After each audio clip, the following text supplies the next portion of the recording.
සුදු මහත්තයා. මොකක්ද නම? ජනුද. ඔව්. දැන් වාසි කීයද මම පුතා? අවුරුදු 10. උඹේ අම්මයි තාත්තයි දෙන්න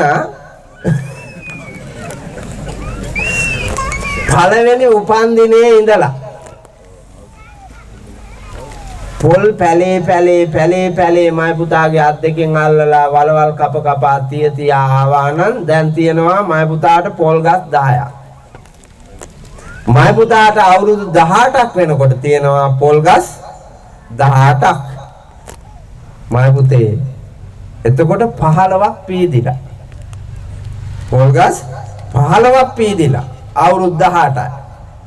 අවුරුදු 18 එකට පොල් ගස් 15ක් පීදිච්චෙව්වා තියෙනවා නම් පුතා ඒ මදේ ජීවිතේ දිනන්නේ මදේ. හැබැයි අපි උපන් දින සමරන්නේ මේ හද්දා පිටිසර වන්නේ මේ කිලාට කුලප්පු හැදිලා ඈ කොහොමද සමරන්නේ උපන් දිනේ? හිතවාපන් ගහක් කොල මේ සැරේ දෙහි 1000යි. 2 කිලෝ එක රුපියල් 1000යි. අපච්චි කිලෝ එකක් කඩා ගත්තත් ඇති. ඒ තරම් ගණන් ගිහි.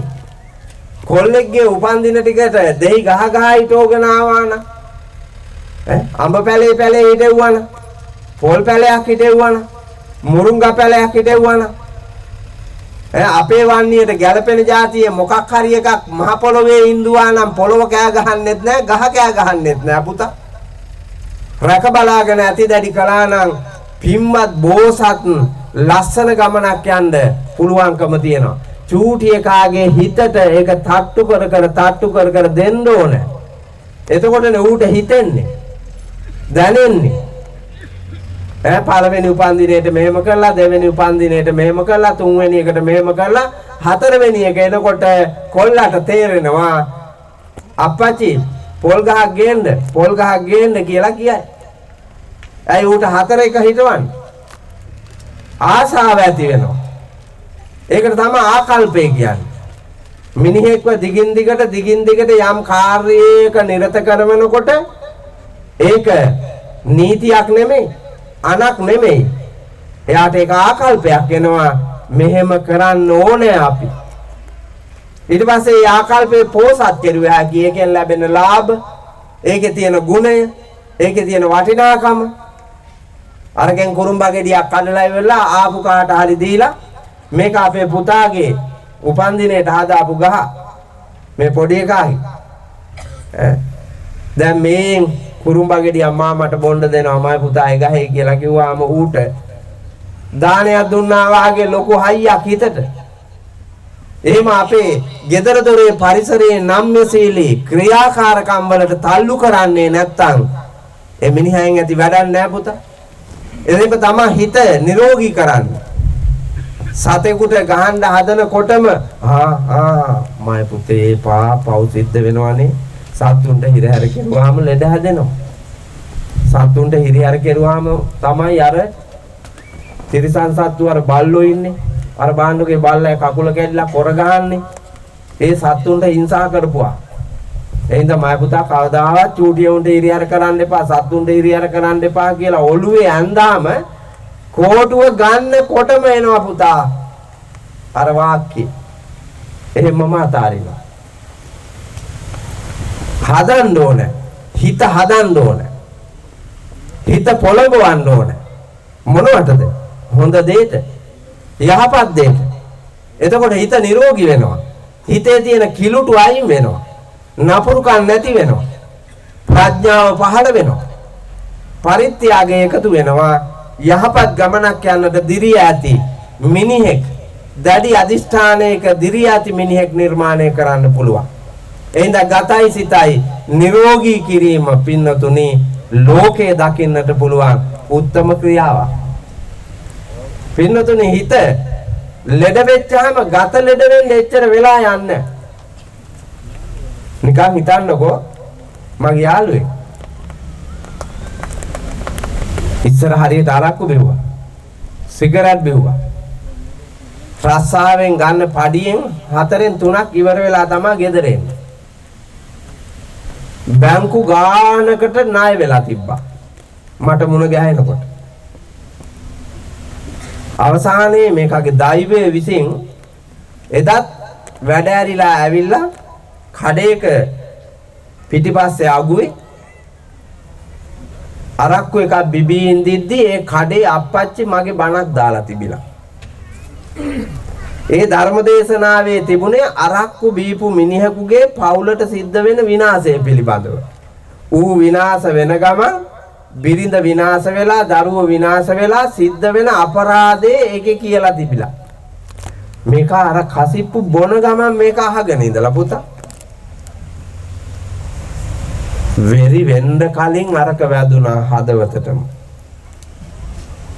ඊට පස්සේ අරුන්දාගෙන් කෙඳිරි ගාලා පීස් එක අරගෙන ගිහිල්ලා CD එක අරගෙන ගිහිල්ලා ගෙදරක් දාගෙන දැන් අහනවලු.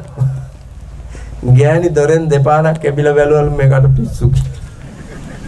මේකට පිස්සු කියලා. ඒකල කල්පනා කර ඉස්සරහා අගුවට වෙලා ඉඳගෙන හිටියලු. උදේ පාන්දර තේකක් මොනතරම් වෙරි වෙලා ගියත් පුතා මිනිහට තේක අරන් එනවනේ ගෑණි උදේට. යසෝදරාන් තේක අරන් එනවා මිනිහට. ගෙනල්ලා දුන්නා. මිනිහාගේ ඇස් දෙකේ කඳුළු තිබ්බලු. ඒකල කිව්වලු මං අය කවදාවත් අරක්කු බොන්නේ නැහැ කියලා තීරණය කෙරුවා කිව්වා. ඇයි කියලා. මම මේ බණක් ඇහුවා. යහම්දුරු කොහෙද නම් දන්නේ. ඒ බණට ගොඩාක් ಜಾති කිව්වා. මට දැනුනේ මං ගැනමයි කියන්නේ කියලා. මගෙන් වෙච්චි ගොඩාක් වැරදි තියෙනවා සමා වෙන්න. පොඩි උන්ට තේරුම් නැතුවට ඔයාට තේරෙනවා. ආයෙ වෙන්නේ නැහැ කියලා කිව්වා. ඒකල මාව හොයාගෙන ආවා. තවත් කීප දෙනෙක්. හොයාගෙන ආවට පස්සේ මං තව ටිකක් කිව්වා තියාගෙන. ඊට පස්සේ මං උපක්‍රමයක් පාවිච්චි කරලා බැංකු ණය තිබ්බු එව්වා. එක බැංකුවක ලෝන් එක තියලා අර ඔක්කොම ටික අරන් තිබ්බේවා බේරලා පඩියෙන් රුපියල් 20000ක් ඉතුරු වෙන්න ඇදුවා. ඒකල මං හයිය දීලා ගයක් හැදෙව්වා. මං පිටපැත්තේ ඉඳලා දෙන්න ඕනේ දේවල් දිදී ගයක් හැදෙව්වා. සිගරට් එකක් බීඩියක් අරක්කු කඳුලක් බොන්න නැති කොල්ලා දැන් පොසත්. එච්චර කල් ගියේ නෑ පුතා අවුරුදු 5ක් 6ක් යනකොට කොල්ලා පොසත්. දරුවෝ 3 දෙනාට ලස්සනට උගන්වනවා. පවුල ඊ타ත්ම සමගිය ප්‍රීතියෙන් ඉන්නවා. ඒ ඇතිනේ. ඒ හොඳටම ඇති. හිත හදන්න ඕනේ. හිත හැදුවේ නැත්තම් ගතේ රෝග හැදෙනවා. මට ඒ නිර්මාණය වෙච්ච කොල්ලා කියනවා අපේ ආමුදුරුවනේ ඔබ වහන්සේ කියන එක ඇත්ත. මං දවසක් හොඳටම බීලා ගියා. ගෑණි ඉස්සරහා ඉඳගෙන ඉඳලා මං දිහා බැලුවේවත් නෑ ආක බලාන හිටියා. මං ගෙට ගිහිල්ලා බෑග් එක තියලා ඇවිල්ලා ළඟින් ඉඳගත්තා. ඒ වෙලාවේ ගෑණි නැගිටලා ගියා යන්න. මං කතා කෙරුවා 7-8 ගමනක් මට කතා කෙරුවේම නෑ. ඒ ගමන මං ගිය ඇතුළට ගිහිල්ලා ආපහු එතන ඉඳගෙන කතා කෙරුවා. කතා කෙරුවේම නෑ. මට ආපු තරහට මං කවදාවත් ගහලා නෑ බීලා හිටියට කවදාවත්. මට ආපු තරහට මං එතන තිබ්බ වීදුරු අල්මාරියට ගැහුවා. කැඩිච්ච වීදුරු අල්මාරියේ එක කීරක් දිගේ මගේ අත ගියා. මහුන් 16ක් ගැහුවා. මට මේක කියන්න ඕනෑකම වෙන මොකක්වත් නෙමෙයි. කොහෙද ලෙඩේ හැදුනේ? ලෙඩේ හිතේ හැදුනේ. ආවේගශීලී හිතට තමාව පාලනය කරගන්න බැරුව අල්මාරියට ගැහුවා වීදුරු කැඩිලා ලෙඩේ ගතට ආවා. ඒගොල්ලා ඉස්පිරිතාලේ මැහුම් දාලා උඩ බලාන බුදියාගෙන ඉන්නකොට උදේ ගෑණි තේ බෝතලෙත් අරන් ගියා. කොයි වගේ සිද්ධි ගොඩාක් මට කිව්වා ජීවිතේ වෙච්චි. මම මේ සමාජය දිහා බලාගෙන ඉන්නවා බුදු බණත් එක්කම පුතා. මට ඒවා මැවි පේනවා. මේ අහවල් ධර්ම කාරණාව බිඳීමෙන් මේ මිනිහා මේ ලෙඩ වෙන්නේ. විනාශ වෙන්නේ. ගිනි තියා ගන්නවා. හිතට කේන්ති ආවිලා ගිනි තියා ගන්නවා. පිච්චිලා විරූපී खबर ගැහිච්ච දුර්වර්ණ විකලාංග රූප පුතා කොච්චර ඉන්නවද මේ සමාජය ඇතුලේ. තවත් මිනිහෙකුට කොටනවා, කපනවා, වෙඩි තියනවා, මරනවා, දූෂණය කරනවා. අවසානයේ තවත් මිනිහෙකුගේ ජීවිතේ රෝගාබාධයට පත් කරලා තමන් හිරේ යනවා. පවුල් දෙක තුනක් විනාශ වෙලා යනවා.